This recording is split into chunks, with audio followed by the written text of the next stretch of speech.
which is visible now. Absolutely. And Pathikrit, this is just another gesture, or perhaps another way by the United States of saying that look, India, we understand where you've come from, and we also realize that you have arrived. Yeah, Vinit, that's a very important point. I'll say a little bit about the exercise.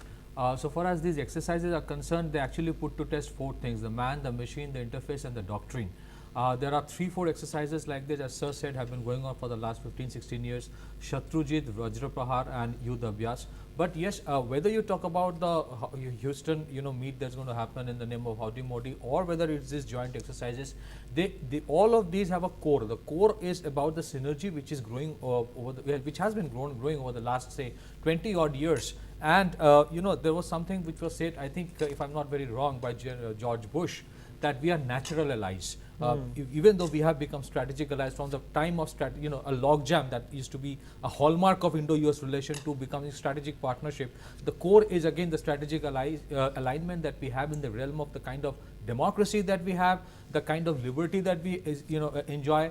And both the countries have actually fought for independence in different ways though, but we actually fought for independence. And there is a huge diaspora actually who goes to United States and have contributed productively in terms of not only earning money for themselves, but also to add wealth and value to the American society and the American economy. And that is something that over the last, say, 1 decade at least, they have started giving value to it, and that is an important part. The fact of the matter that all these elements have been there for a long time, but our political leadership in the past probably were not that proactive in terms of leveraging it. In the last 5 years, we have seen that a proactive approach has been made, a protracted approach in terms of leveraging it and making sure that the natural bonhomie that we have is taken to the next level in terms of extracting mileage. I'll tell you why this exercise is very important. This exercise particularly is happening after 2 critical agreements that we signed with the United States. First is COMCASA, Communication of Memorandum and Security Agreement, which means,